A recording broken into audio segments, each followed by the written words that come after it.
Saúde, força e luz. Estamos na Mata do Leão com a doutora Débora. Um brinde à inteligência da Débora. Sob o patrocínio do Colégio Quarupi, que teve a maior inteligência ao contratá-la. Eu não sei como é que ela foi contratada, como é que eles a conheceram, né? Eu acho que as coisas boas se atraem. Como é que você veio parar para a nossa glória no Quarupi? Bom, na época eu fazia residência em psicologia no Hospital das Clínicas. Eu estava no ambulatório de psicopedagogia. E uma das supervisoras um dia me perguntou se eu poderia trabalhar em Sertãozinho, porque um homem chamado Daniel estava em busca de uma psicóloga e ela me recomendaria, já que eu já estava terminando as minhas horas de residência. E a minha formação foi na área da infância. No caso, a residência era relacionada às crianças que estavam em uma condição hospitalar, né? Sim. Mesmo assim, como era um ambulatório de psicopedagogia, eu trabalhava com crianças que tinham dificuldade de aprendizagem, transtornos emocionais ou transtornos do comportamento. E como eu tinha ido bem durante o período de provas, estágios, ela perguntou se ela poderia me recomendar. Eu me lembro que a primeira vez que eu tive contato com o Daniel, ele falou assim: eu estou ligando várias vezes, você não atende. E eu falei assim: desculpa, eu trabalho em hospital, mas eu não posso perder esse emprego. Porque eu sabia que o meu contrato com a USP estava terminando. E por ser uma bolsa de estudo, eu não continuaria. Fui para Sertãozinho. Na primeira entrevista eu conheci o Daniel. E em seguida eu conheci a Dona Lígia e a Shirley. Me apaixonei imediatamente, principalmente porque ela me disse que o Quarupi já tinha a educação infantil e ensino fundamental 1. Então, quando eu fui para o Quarupi, nós já éramos uma escola completa, com uma educação integral. Então, eu teria contato com crianças desde os 2 anos até o extensivo. Então, deu tudo certo, ainda bem. Eu só não imaginava que eu iria gostar tanto da minha equipe, dos professores e dos alunos. Não, foi uma coisa a mão na luva, né? Porque essas discussões sempre existiram no Quarupi. Os professores, você sabe disso, e as professoras, né? Eu acho que o Quarupi tem no Fundi 1, Fundi 2, eu sei que essa nomenclatura mudou de novo, né? É uma palhaçada. Outro dia eu fiz uma análise sobre isso. É uma grande bobagem, essas mudanças, né? Nos Estados Unidos é sempre o mesmo nome. Aqui, quando eu era criança, era grupo, ginásio e colegial. Pois era primeiro grau, segundo grau, terceiro grau. Tem tudo a ver com uma questão de política, né? Então, se você quer que o aluno vá mais para frente, chama em seriado. Se você quer que pare, não, acabou, não precisa fazer mais nada, ele terminou o primeiro grau. Né? E aí eu vou descobrir porque que mudou agora de novo, né? Porque me interessa isso. Mas os professores, eles se gostam no Quarupi. Os professores, eles gostam da hora do café, ficar juntos. Eles gostam de sair depois das reuniões pedagógicas. Né? Eles gostam de conversar, de partilhar no grupo. Isso é muito difícil, porque normalmente nas escolas, eu dei aula no monte, até decidir ficar em Sertãozinho. Eu me apaixonei por Sertãozinho. Eu comecei em Araraquara, dei aula em um monte de lugar, já estava chegando em São Paulo, que era a minha meta era chegar em São Paulo, já estava dando aula em Rio Claro, quando o Toninho me contactou, nós conversamos, e eu falei: puxa, eu dou aula em 5 cidades. Eu dava aula em 5 cidades. Você imagina a porcaria de vida que eu tinha. 5 cidades para você viajar por semana. Eu não conhecia ninguém, porque em cada cidade, era um grupo de pessoas. E não sei se você conheceu outras escolas, o professor do chamado terceiro curso é um metido à estrela. No Quarupi nós não temos isso. Mas a pessoa é de uma arrogância. Parece que ele é uma estrela da Globo.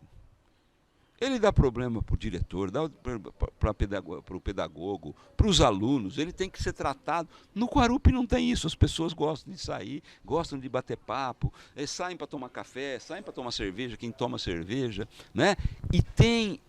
E sempre teve esse espírito de discutir educação, de saber, o aluno vai passar no vestibular, mas antes ele vai sair daqui consciente para a vida.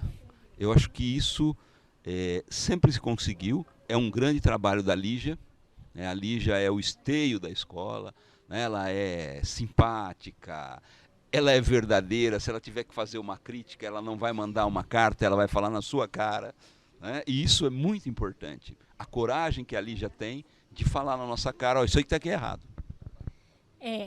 É como se a base é relações humanas.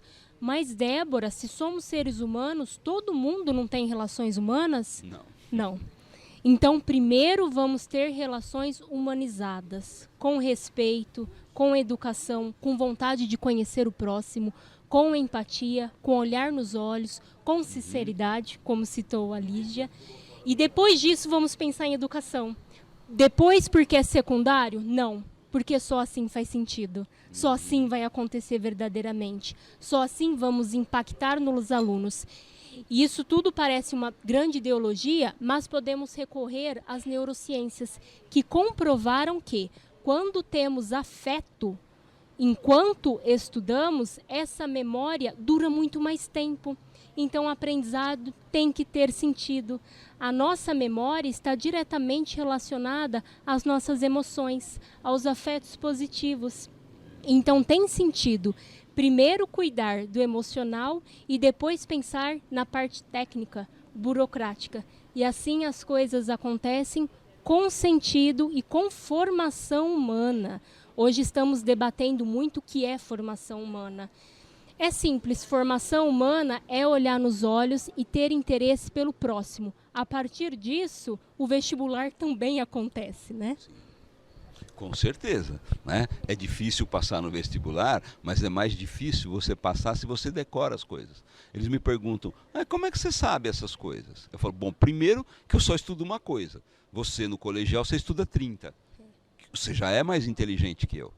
Eu não sei matemática, química, física, biologia, porque por mais que um professor fale assim, não, mas isso é fácil para ele, porque ele só estuda biologia. Então, primeira coisa é respeitar a cabeça do aluno, porque ele tem 18 matérias para entender.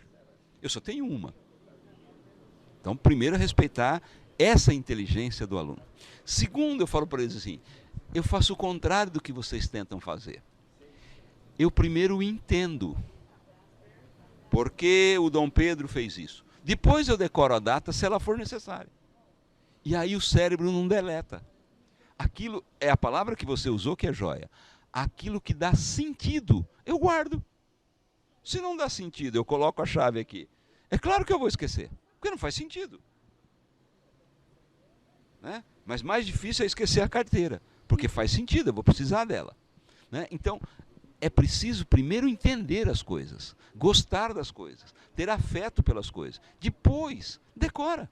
E aí fica fácil, porque decorar, você sabe muito bem, significa em italiano saber de coração. Então eu sei de coração porque eu gosto daquilo. Agora, se o aluno tenta decorar uma página da apostila, é claro que vai dar o famoso branco. E essa é a nossa luta, fazer com que ele aprenda com afeto. E pensando no famoso branco, hoje, citando novamente os estudos da neurociências, que contribuem muito com a aprendizagem e mostra aquilo que os professores intuitivamente já sabiam. Então, acho muito legal isso, porque pensavam que a neurociência ia transformar tudo. Mas não, elas só deram razão para os professores atentos. E a neurociências, ela trouxe que o estresse, ele libera alguns hormônios que ativam a ansiedade. E isso é tão poderoso, tão forte, que é capaz de esconder a memória. Então, eu brinco com os alunos. Pensa que a sua memória é o sol. Você ficou muito nervoso, muito ansioso. As nuvens são hormônios que vão tampar esse sol. É isso que o estresse e a ansiedade faz. Mas se para você tem sentido, tem amor, tem afeto, você consegue mandar as nuvens embora e impedir o famoso branco. E então surge uma questão: como manter a motivação e o afeto em sala de aula? Essa é a questão dificílima, né? Muito difícil, né? E a resposta ela está relacionada ao professor que conversa com seus alunos com sinceridade, permitindo que os alunos tenham voz em sala de aula, se manifestem e criem uma relação de respeito e humana, que é o caminho que tem sido traçada pelo Colégio Quarupi. E quando eu vim para a escola, eu brinco muito isso com a minha coordenadora, que o meu trabalho é muito fácil, porque quando eu cheguei já tinham concepções ali em andamento. É muito mais difícil quando você trabalha em um lugar que os discursos são opostos àquilo que você estuda e acredita.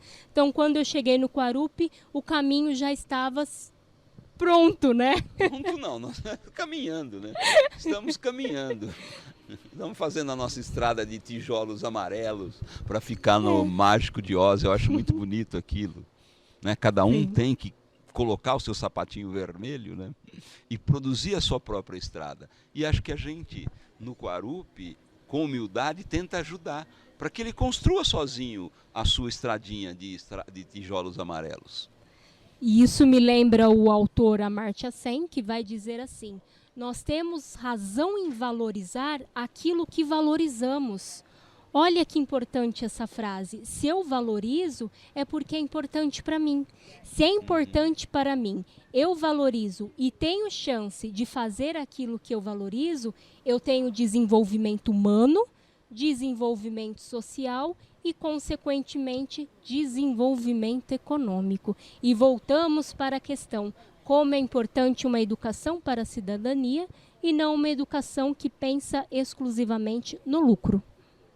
Até porque, hoje em dia, as pessoas não produzem mais, ou não devem mais produzir, materiais, coisa concreta.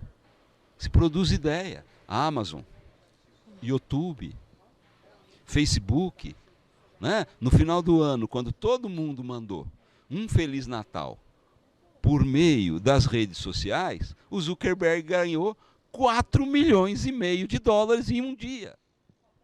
Então, nós não somos contra você, o seu filho, ganhar dinheiro, mas ele precisa perceber que as coisas mudam e que hoje o que é importante é a experiência de vida, é saber passar uma ideia, é saber compartilhar o conhecimento. Antigamente, posso dizer porque eu sou velhinho, a gente escondia, a gente não, porque eu sempre fui maluco, mas escondia até do aluno. Você não dava aquela aula, porque tinha que ficar alguma coisa que só você sabia. Que aquilo tinha um valor de dinheiro. Hoje não. Você guardar uma informação para você é uma bobagem. Você tem que partilhar, você tem que acreditar e ser capaz de vender, no bom sentido da palavra vender, ideias. E isso, a pessoa tem que ter uma boa saúde mental para fazer. Uma boa saúde mental. E a partir do momento que temos essa concepção trazida pelo professor, nós queremos saúde mental para quem? Para pais, para alunos, para professores. Por quê? Saúde mental é o que, afinal? É pensar com sentido, é pensar com clareza, mas os seus pensamentos têm uma conexão com o seu coração, com as suas emoções. Então, quando tudo faz sentido, nós temos saúde emocional. Mas todo dia? Não. Tem dias que simplesmente vamos querer apagar do calendário. Isso também é saúde emocional. Ter dias ruins, não compreender o que aconteceu, ter dificuldade de superar uma situação é o que nos humaniza. O que não pode acontecer é todo dia ser ruim, é nunca ter saúde emocional. E por isso, novamente, é importante ter esse psicólogo escolar dentro da escola, trazendo a cultura da saúde mental, que no Brasil, infelizmente, é um tabu. As pessoas dão risada do conceito de saúde emocional, como se ele não fosse importante, como se ele não fosse a base da nossa humanidade. Eu posso dar um exemplo de um aluno. Eu dei aula numa escola maravilhosa, tanto quanto o Quarupi, lá em Jaú. E esse menino, no segundo colegial, ele passou em 2 medicinas públicas. E todo mundo pensou, no terceiro colegial vai ser uma praga, uma desgraça, vai fazer o que quer, porque ele sabe que ele vai passar. Foi uma beleza de aluno no terceiro colegial e passou em 5 medicinas públicas. E hoje ele está isolado no fundo do quintal dele, porque ele só sabia estudar, terminou a faculdade de medicina e quando ele teve que se relacionar com os pacientes e com os médicos, ele não tinha saúde mental. Ele abandonou tudo. É triste. É triste, e a responsabilidade é de nós como educadores, quando nós ensinamos para os nossos alunos que a vida é passar no vestibular. Então é como se, quando acabasse a faculdade, acabasse também a sua própria vida. Então nós temos que mostrar a todos os alunos que a faculdade é uma conquista importante, mas que ela faz parte de todo esse processo que é o viver. Ela é uma das conquistas do ser humano. Ela é um dos sentidos de viver para um ser humano. Então nós podemos pensar em uma grande teia, e nessa teia há vários pontos. Esses pontos precisam fazer sentido, mas o sentido está além da faculdade. O sentido é a própria vida, é o viver, é o estar bem consigo para aproveitar cada dia, que já se relaciona com o conceito de carpe diem, né? Então, viver esse presente como um presente. Então, temos que ter esse cuidado como educadores para que os alunos não acreditem que o vestibular é tudo e a única conquista. Por que não? É uma das conquistas maravilhosas da vida. Sim. Né? Cada dia tem um bom combate, cada dia é necessário lutar todos os dias. É aquilo que você falou, a gente não pode querer, porque seria uma estupidez, Nietzsche nos fala disso, que a vida seja uma eterna felicidade, porque isso é um tédio. É preciso ter problemas para que quando você os resolva, você saiba que está no céu. Porque senão você nunca vai saber que está no céu. Você nunca vai saber que melhorou. Porque você tem que conhecer as coisas ruins, né? É o que ele chama de eterno retorno. O eterno retorno não é que as coisas ficam rodando, o eterno retorno é: se eu quero as coisas boas da vida, eu tenho que aceitar as ruins. E aceitar de verdade, não da boca para fora, não no discurso aqui. É quando elas vêm, aceitar. Por quê? Porque virão as coisas boas, né? Eu acho que é isso que a gente precisa passar para os pais, para os alunos, para os professores, para os nossos amigos.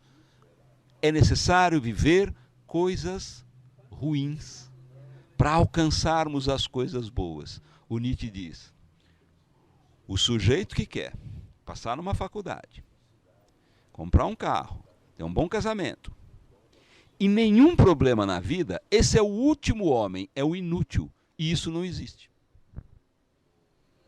É verdade, isso me lembrou também que quando as crianças são pequenas, elas choram e nós pedimos para elas pararem de chorar, porque tristeza é ruim. Tristeza não é ruim, ela é difícil de sentir, ela é desagradável, mas ela é importante, porque a tristeza, diferente da felicidade, ela nos capacita cognitivamente, neurologicamente, a pensar em questões que nós nunca pensamos antes. Então, para aumentar a nossa capacidade de reflexão e para nos tornar mais inteligentes, precisamos sentir tristeza. Então, ela é ruim? Não, mas ela é desagradável de sentir. E é isso que temos que ensinar para as crianças. A tristeza, a raiva, a situação ruim também tem o seu lado positivo. Isso não quer dizer que desejamos dias ruins, mas que, se acontecer, eles têm uma motivação até a nível cognitivo.